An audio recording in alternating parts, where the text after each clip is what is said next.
오늘 말씀은 요한복음입니다. 요한복음 20장 24절부터 31절까지 받들어 읽겠습니다.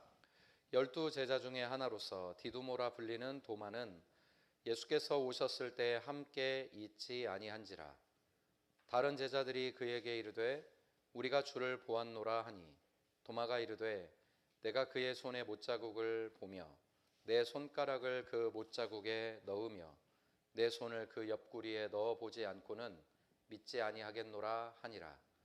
여드레를 지나서 제자들이 다시 집 안에 있을 때에 도마도 함께 있고 문들이 닫혔는데 예수께서 오사 가운데 서서 이르시되 너희에게 평강이 있을지어다 하시고 도마에게 이르시되 내 손가락을 이리 내밀어 내 손을 보고 내 손을 내밀어 내 옆구리에 넣어보라. 그리하여 믿음 없는 자가 되지 말고 믿는 자가 되라. 도마가 대답하여 이르되 나의 주님이시오 나의 하나님이시니이다. 예수께서 이르시되 너는 나를 본고로 믿느냐?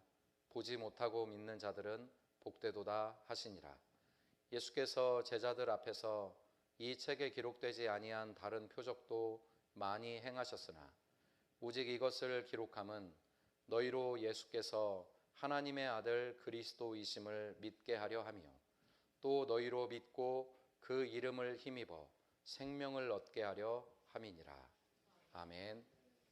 오늘 주신 이 말씀은 성경을 주신 이유였는데 저는 요한의 이 말씀 가운데 30절, 31절 말씀이 특별히 생각이 났어요. 그래서 요한복음 20장 30절과 31절을 함께 나누고 싶다고 생각을 해서 말씀을 준비했는데 말씀을 이렇게 준비하면서 보니까 이 말씀에 바로 이어진 단락이 이 도마의 의심 사건이더라고요. 근데 저는 평소에 성경을 이렇게 묵상하거나 설교를 할 때 이야기의 단락과 단락 사이의 관계를 유심히 좀 살펴봅니다. 그러니까 성경에 한 이야기가 있고 그 다음 이야기가 나오죠. 근데 그 이야기 사이의 관계가 분명히 있기 때문에 그렇게 쓴 겁니다. 그 이유가 무엇일까를 좀 생각해 보고 좀 많이 그 이유를 찾는 데 시간을 드립니다. 그렇게 하면 이 이야기의 흐름이 이 요한복음이나 누가복음이나 마태복음이나 다른 성경에서 왜 그렇게 썼는가를 조금은 이해할 수 있기 때문입니다. 성경에는 족보들이 사실 굉장히 많이 나옵니다. 우리가 느헤미야서를 지난 새벽기도의 시간에 많이 묵상했는데 그 느헤미야서도 보면은 굉장히 많은 부분이 사실 여기에 참여한 사람은 누구고 누구다 이런 이야기를 하죠. 근데 그런 것들이 사실 우리가 성경을 읽을 때 좀 지루하게 느껴집니다. 또는 도대체 이 이름을 이렇게 읽는 게 무슨 의미가 있나? 이런 생각이 들 때도 있습니다. 그런데 성경은 그 사람들의 이름을 기록해놓고 혹은 족보를 기록할 때 목적이 있어서 기록하는 겁니다. 아무 생각 없이 그냥 해놓는 게 아닌 거죠. 복음서도 마찬가지입니다. 요한이 예수님이 부활하신 이후에 몇 가지 사건을 기록했습니다. 그런데 공관복음이라고 하는 다른 복음서가 있죠. 마태복음, 마가복음, 누가복음은 기록하지 않은 이야기들, 좀 독특한 이야기들을 요한은 기록해 놨습니다. 그래서 요한이 예수님의 부활 사건을 기록하면서 적었던 특별한 말씀 중에 하나가 바로 도마의 의심 사건입니다. 다른 복음서에서는 이 본문이 나타나지 않습니다. 12명 제자들 가운데 한 사람이 믿지 못했다.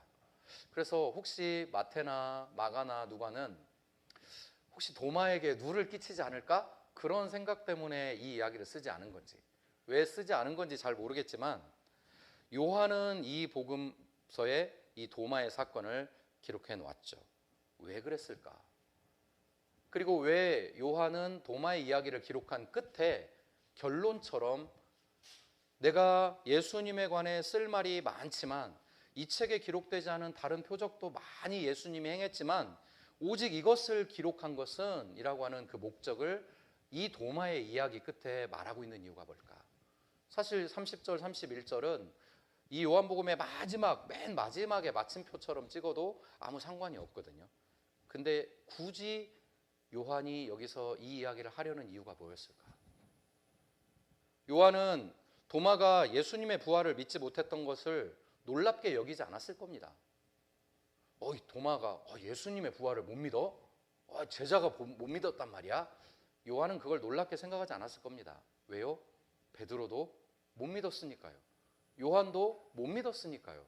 부활하신 주님을 만나기 전에 제자들 중에 누구도 그래 맞다, 이게 예수님이 우리에게 가르쳐 주신 말씀이구나 라고 생각하며 그분의 부활을 믿었던 사람 아무도 없습니다. 그러니 도마가 의심했다고 해서 그 도마의 의심을 제자들이 이상하게 여긴 것은 아닐 테죠. 근데 왜 그러면 도마는 이 이야기를 여기에 기록해 놨을까? 그는 무슨 이야기를 하고 싶었을까?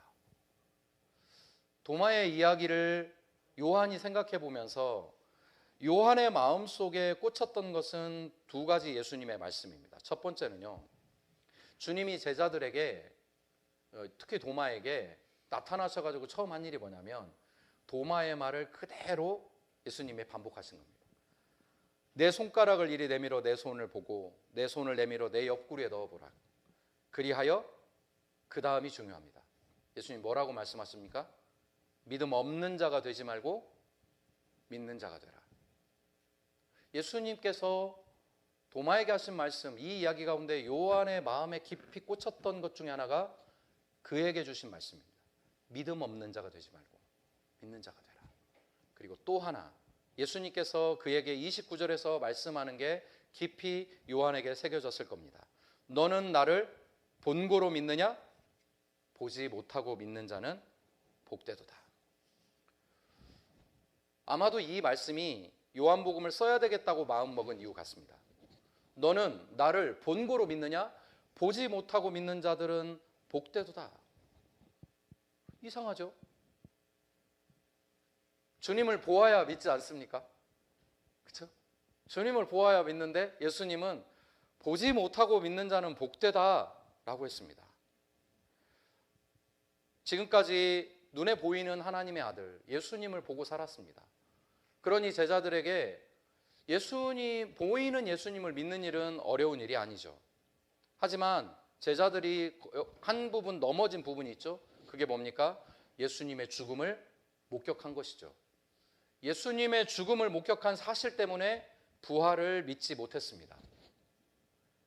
목격한 것 때문에 믿는 믿음이 아니라 보지 못하고 믿는 믿음이 복되다 하셨습니다. 그렇다면 여러분, 보지 못하고 믿는 믿음은 도대체 어떻게 오는 걸까요? 너는 나를 본고로 믿느냐? 보지 못하고 믿는 자들은 더 복되다. 이후에 예수님이 승천하신 이후에 예수님을 보지 못하고 믿는 사람들이 일어날 거라는 예언이시죠. 그리고 그들이 복되다 말씀하시는 거죠. 요한은 궁금했습니다. 어떻게 예수님을 보지 못하고 믿는 일이 가능할까? 그래서 이 말씀을 기록한 겁니다. 보지 못하고 예수님을 믿는 건 말씀에서 오기 때문입니다. 복음에서 오기 때문입니다. 복음을 들으면 사람들은 그 속에서 예수님을 발견합니다. 왜 그렇습니까? 요한은 예수님이 바로 하나님의 살아계신 말씀이라는 사실을 깨닫고 있기 때문입니다. 요한은 이 복음서를 쓰면서 보지 못하고 믿는 믿음이 어디서 올까? 그걸 깊이 생각해 보니 그분이 어떤 분인가를 알게 된 겁니다. 그리고 이 요한복음을 쓰면서 첫 절에 요한이 뭐라고 쓰냐면 태초에 말씀이 계시니라.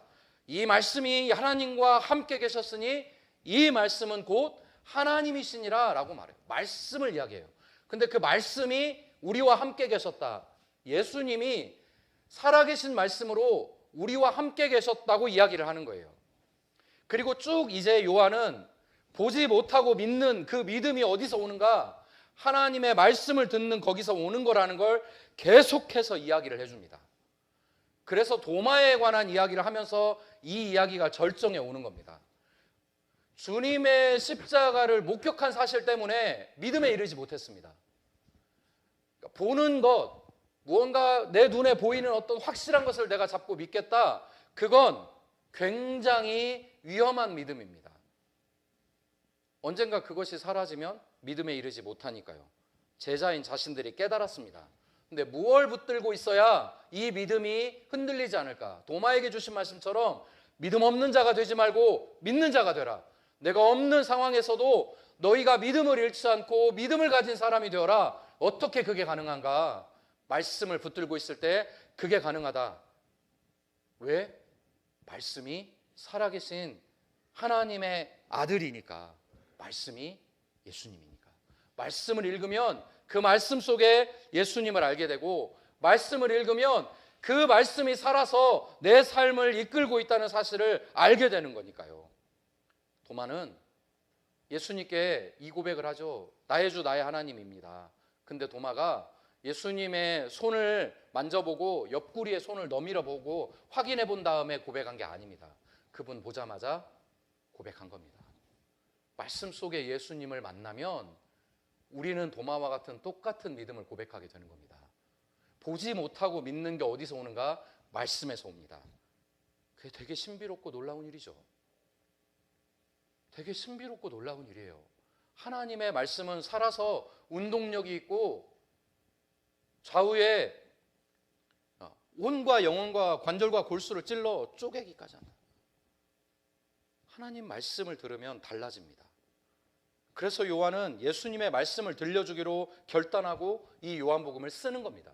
도마 이야기를 쓰면서 이 마지막 결론을 이야기한 것이죠. 내가 이것을 기록한 이유는 예수님께서 하나님의 아들 그리스도이심을 믿게 하려 하며 또 너희로 믿고 그 이름을 힘입어 생명을 얻게 하려 함이다. 말씀을 들으면 우리 안에 믿음이 생겨난다는 거예요. 말씀을 들으면 우리 안에 생명이 살아 꿈틀거리게 된다는 거예요. 성도 여러분, 하나님은요 우리에게 당신을 보여주시려고 말씀을 주셨습니다. 하나님이 임재하고 있었던 구약의 성막에 가장 거룩한 장소에 법궤가 있습니다. 그 법궤 안에 뭐가 담겨 있습니까? 돌판이 담겨 있습니다. 하나님의 말씀을 기록한 돌판. 그 말씀 속에 하나님이 임재하는 겁니다. 성도 여러분, 성경은요, 이 성경은 그냥 문자 덩어리가 아닙니다. 이 성경 읽을 때 우리 안에 놀랍고 신비로운 변화가 생깁니다. 예수님이 어떤 분인지 알게 됩니다. 예수님이 아는 데서 끝나는 게 아닙니다. 이 말씀을 계속 읽고 또 읽고 또 읽고 다시 들으면 우리 안에 믿음이라는 것이 생겨납니다. 그분을 따라가야 되겠구나. 그분을 내 마음의 중심에 모시고 살아가야 되겠구나. 그분의 말씀이 내 마음속에 있게 해야 되겠구나라고 생각이 드는 겁니다. 그게 신앙입니다. 그게 믿음입니다. 하나님이 말씀 속에 살아 움직이고 계신다. 우리에게 말씀하신다. 우리를 인도하신다. 말씀 읽어보지 않으니 믿어지지 않으시겠죠. 주님이 부활하셨다 해도 도마처럼 의심하는 거예요. 이루어진 사실을 보고도 내 눈에 없으니까 믿지 못한다는 거죠. 근데 놀랍게 예수님은 요한과 제자들에게 말씀하셨습니다. 이 말씀 속에 내가 살아있다. 왜? 예수님이 말씀이니까.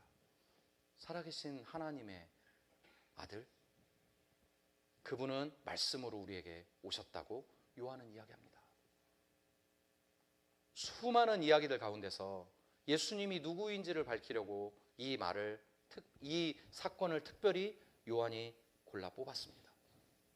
주님의 이 말씀, 너는 나를 보았기 때문에 믿는가?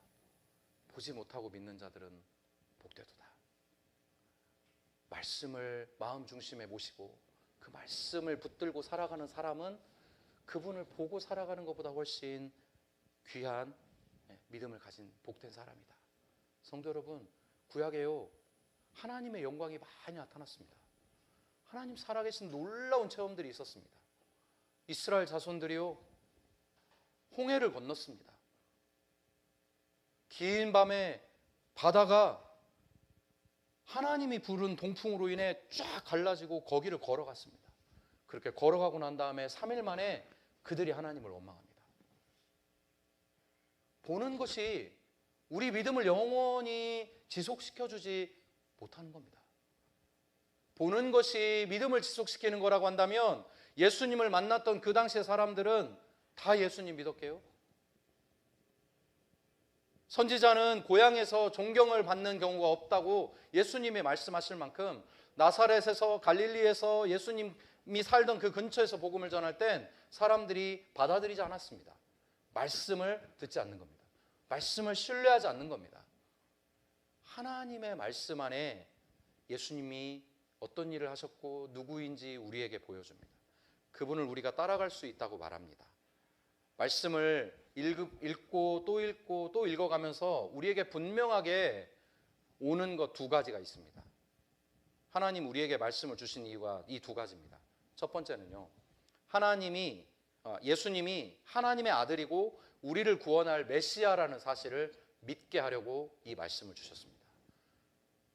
다른 어떤 증거가 필요하지 않습니다. 하나님의 말씀이면 충분합니다. 이 말씀을 읽고 깊이 생각해 보십시오. 마태복음, 마가복음, 누가복음, 요한복음 이 4개의 복음서는 적어도 5번, 6번 이상 읽어보셔야 됩니다.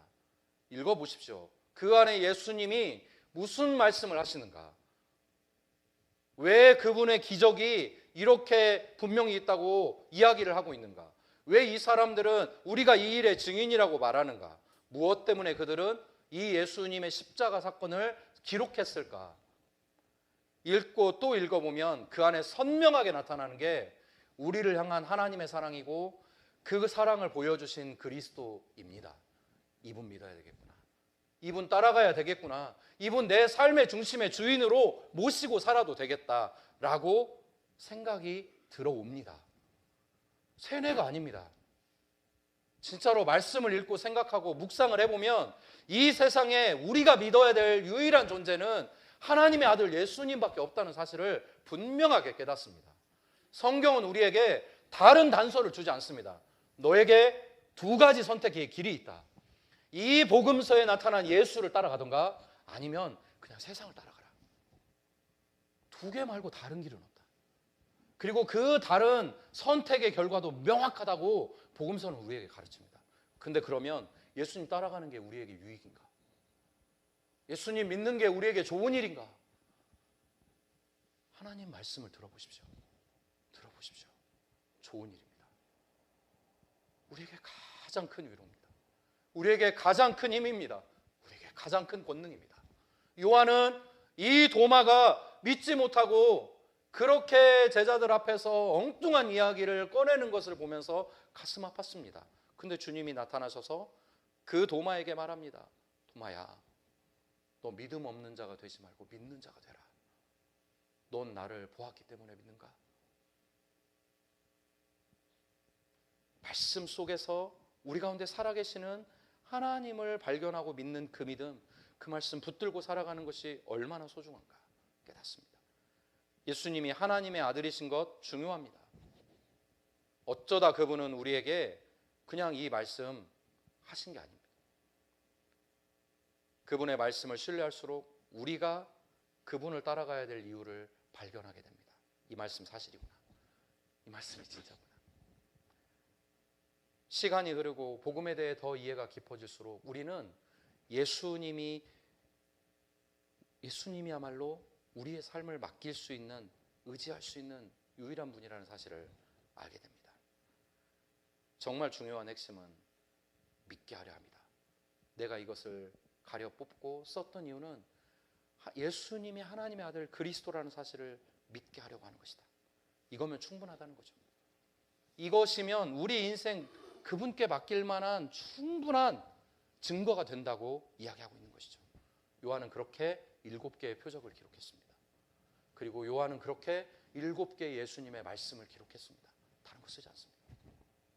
그분이 제자들과 함께 살면서 여러 가지 일들을 많이 했고 그거 다 쓰려면 이 책이 부족하지만 내가 이 7개의 표적을 기록하고 이 7개의 말씀을 기록한 이유는 이거 읽고 이거 믿고 이거 따르면 그분이 내 인생의 주인 되실 만한 충분한 이유가 있구나. 아, 이게 믿음인 거구나. 그분이 살아계신 거구나. 그분이 내 하나님 되실 자격이 있구나. 근데 그 하나님 따라가야 되겠다. 이 결단에 이르게 된다는 거죠. 신뢰하며 따라갑니다. 지난 100일간 여러분 말씀을 열심히 읽으셨죠? 이제 D-Day가 다가왔습니다. 근데 여러분 100일간 말씀 한 번 읽은 것으로 믿음이 생긴다고 생각하시면 오산입니다. 100일 동안 성경 한 번 읽도가신 것은 자랑도 아니고 그걸로 믿음이 생긴다고 생각하시면 안 됩니다. 계속 읽어가셔야 됩니다. 오늘 하루 분량을 아침에 읽다가 저녁에 또 살펴보면 이걸 내가 읽었던가? 생각이 듭니다. 하루에 10장 남짓 읽어가는데 아침에 읽은 말씀 저녁에 읽으면 이게 읽었던가? 왜 이 말씀이 있지? 이런 생각이 저한테 드는데 여러분은 아니실까요? 그렇죠? 계속 읽으세요. 계속. 이 말씀 계속 읽어가야 그 안에 하나님이 얼마나 믿을 만한 분인지 알게 됩니다. 하나님 말씀에 귀 기울이세요. 하나님 말씀에 귀 기울이세요. 또 하나 성경을 주신 이유, 두 번째 이유는요, 그분을 영생을 우리에게 주시려고 이 성경을 주셨습니다. 그분 통해서, 말씀 통해서 영생을 누립니다. 야, 이 말 참 대단히 힘든 말이죠. 영생을 얻는다. 영생의 말뜻은 말 그대로죠. 영원히 산다. 그 말뜻이죠. 하나님 말씀을 믿으면 영원히 산다는 거예요. 요한은 그렇게 분명히 우리에게 얘기했어요.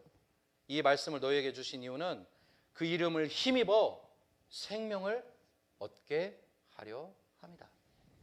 생명을 얻게 하려 한다. 근데 또 성경 어디엔가는요 이런 말씀이 있습니다. 한 번 죽는 것은 사람에게 정해진 일이다. 그 후에는 심판이 있다. 똑같은 성경이 예수님을 이 말씀을 읽으면 그 이름을 힘입어 생명을 얻는다고 하고, 또 어디에서는 한 번 죽는 건 사람에게 정해진 것이라고, 너는 죽는다고 우리에게 이야기합니다. 그렇다면 이 생명은 무슨 생명일까? 궁금한 거잖아요. 그 생명을 우리는 뭐라고 말한다고요? 영생이라고 말한다고요. 영원히 사는 생명. 근데 그 영원한 생명이 있다는 걸 어떻게 할까요? 이 말씀을 생각하고 묵상하고 예수님을 우리 안에 모시기 시작하면 우리 안에 들어오는, 그 이름을 힘입어 얻어오는 우리 안에 있는 생명이 어떤 것일까요? 우리 안에 영생이 있다는 걸 우리는 어떻게 깨달을까요? 어떻게 깨달을까요? 그거 말씀드리고 마무리하겠습니다. 예수님 믿으면요, 말씀을 굳게 붙들면요, 더는 심판이 두려워지지 않습니다. 한 번 죽는 것은 사람에게 정해진 것이고 그 다음에 뭐가 있다고요? 심판이 있다. 그런데 영생을 소유한 사람, 그 이름을 힘입어 생명을 얻은 사람은 뭐가 두렵지 않은가? 하나님이 주는 심판이 두렵지 않습니다. 왜요? 그분이 우리의 생명을, 우리의 이 짧은 생명을 덮어버리셨으니까. 이젠 우리의 생명만 우리 몸 안에 있는 게 아닙니다. 우리 안엔 예수님의 생명이 함께 흘러가고 있습니다. 한 번 죽지만 영원히 죽지 않습니다. 심판 앞에 두려워하지 않습니다. 그 심판 앞에 나를 가장 따뜻한 품으로 위로하실 하나님이 기다리고 계십니다. 그게 우리 안에 영생이 있다는 이유입니다.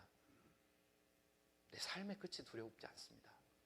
어떻게 끝나든 더 영원한 하나님과의 만남이 나를 기다리고 있습니다. 그러니 성도 여러분, 이 말씀을 더 많이 깊이 묵상하고 생각하고 이 말씀 안에 예수님이 어떤 분인지 알고 그분을 어떻게 하면 내 중심에 모실까를 생각하십시오. 또 하나 내 안에 영생이 있다는 말의 증거는요, 내 안에 영생이 있으면요, 회복이 일어납니다. 여러분, 우리가 뼈가 부러지면요, 의사가 그 뼈를 붙여줄 수 있습니까? 뼈를 붙여줄 수 있습니까? 우리가 감기 많이 걸리시잖아요. 독감 걸리고 예방주사도 맞아도 또 걸리잖아요. 코로나 저도 2번이나 걸렸는데요. 코로나 바이러스 죽였습니까? 의사들이? 박멸합니까? 못 죽입니다. 감기약 먹으면 감기가 싹 사라집니까? 감기약은 감기 바이러스 죽이는 약이 아니라고 다 알고 계시죠? 네. 감기약은 먹으면 증상이 조금 호전될 뿐입니다. 견딜 수 있게 하는 겁니다. 그리고 치료는 뭐가 합니까? 뼈가 부러졌는데 기부스 해놓는 게 의사들이 하는 일 전부 아닙니까? 그 다음은 누가 이 뼈 붙입니까? 내 몸이 붙입니다. 내 몸이. 내 몸이 스스로 치유하지 않으면 무슨 명의가 와도 뼈 못 붙입니다. 그냥 이게 잘 붙을 수 있게 기부스 해주고 염증 안 생기게 약 주고. 우리 몸은 그렇습니다. 치유력이 있습니다. 약을 먹고 조금씩 견디고 가는 겁니다. 더 좋은 약이 있으면 뭔가 이 세포가 활성화될 수 있게 돕는 것이 있지만, 근데 결국 온전한 치유와 회복은 무엇이 가능하게 만듭니까? 내 몸이 가진 생명력이 가능하게 만듭니다. 내가 아무리 건강해도요, 숨이 끊어지면 이 몸은 건강하게 유지될 수 있습니까? 유지될 수 없습니다. 왜요? 생명력이 끊어졌기 때문입니다. 생명력이 그렇게 중요합니다. 내 몸에 생명이 있기 때문에 어디 있는지 잘 몰라요. 그냥 우리 이 육체에 신비롭게 결합되어 있죠. 그죠? 우리 안에 이 영이, 속사람이, 생명이, 영혼이 신비롭게 우리 육체에 결합되어 있어요. 그리고 그것이 손에 베이면 며칠 지나면 또 회복이 돼요. 아파요. 뼈 부러져도 나아요. 노화되어 가며 점점 우리 몸이 약해져 가는 건 우리 안에 무엇이 약해져 가고 있다는 증거예요? 생명의 힘이 조금씩 약화되어 가고 있다는 증거인 거예요. 생명력이 있다는 건 그렇게 중요해요. 생명을 얻게 한다. 영생이 있다는 건 그러므로 우리 안에 회복의 능력이 있다는 거예요. 영생도 회복력을 갖고 있어요. 하나님이 주시는 생명이야말로 진짜로 놀라운 회복력을 가지고 있죠. 우리 몸 건강해도요, 사람 스트레스 받으면요, 몸살 납니다. 하나님이 주는 생명력은 우리를 위로하고 회복시키고 견디게 하고 소망 갖게 하고 놀랍게 변화시킵니다.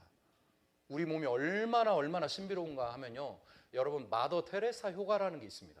이거 하버드 의료진이 실제로 연구해서 밝혀낸 겁니다. 이게 뭔 효과냐면요, 우리가 똑같은 일을 해도 돈을 받고 하는 일과 누군가를 도와주려고 하는 일은 몸이 확연히 다르게 반응한다는 겁니다.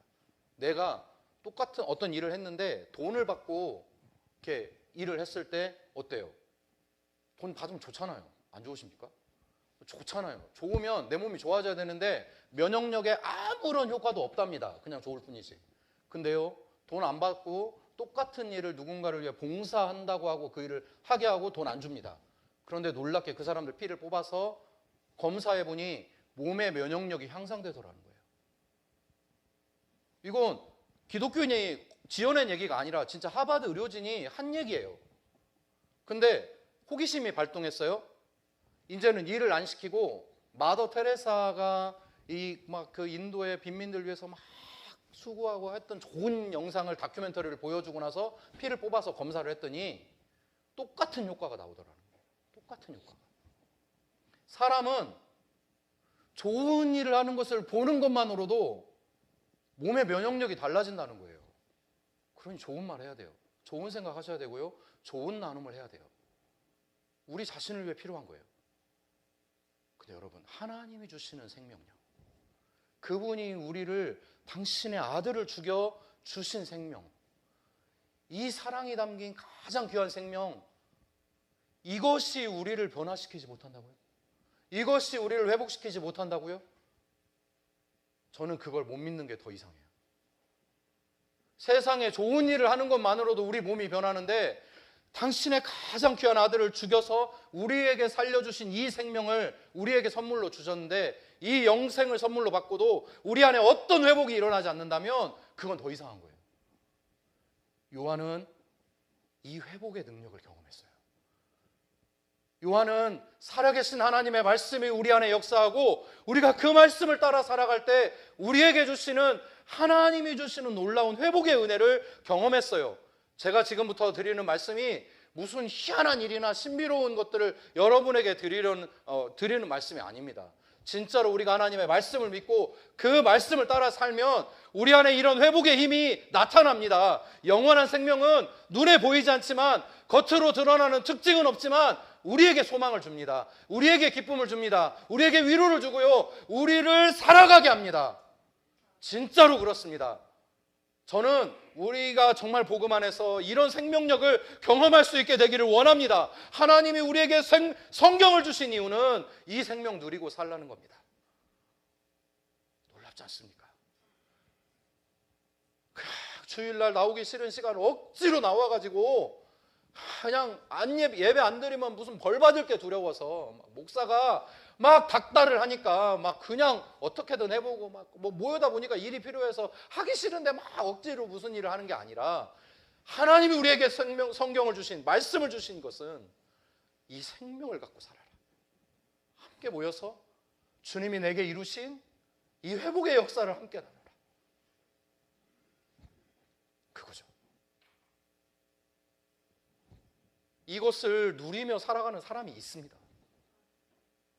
그것을 경험하며 살아가는 사람이 있습니다. 어떤 젊은 부부가 교회를 나왔습니다. 표정이 어두웠습니다. 상황을 들어보니 30억 부도를 내고 빚쟁이에 쫄려서 막 여기저기 도망 다니고 숨어 다니고 맞습니다. 몇 번을 목사님에게 전화해서 자살해야 되겠습니다. 죽어야 되겠습니다. 더는 못 살겠습니다. 그에게 목사님이 복음을 전합니다. 새벽 3시에도 전화가 옵니다. 목사님 진짜 한 얘기입니다. 화상 카메라로 전화가 오는데 남편이 베란다에 매달려 있는 걸 찍어서 보내줍니다. 찾아갑니다. 또 어느 순간엔 또 이렇게 힘든 이야기를 막 합니다. 화상 전화 엽니다. 예배하자. 새벽 3시에 일어나서 기타 들고 그 젊은 부부가 있는 곳에 그냥 같이 화상으로 예배합니다. 찬양 부르고 말씀 듣고 기도. 근데 그분이 어떻게 됐을까요? 자살했을까요? 망했을까요? 안 망합니다.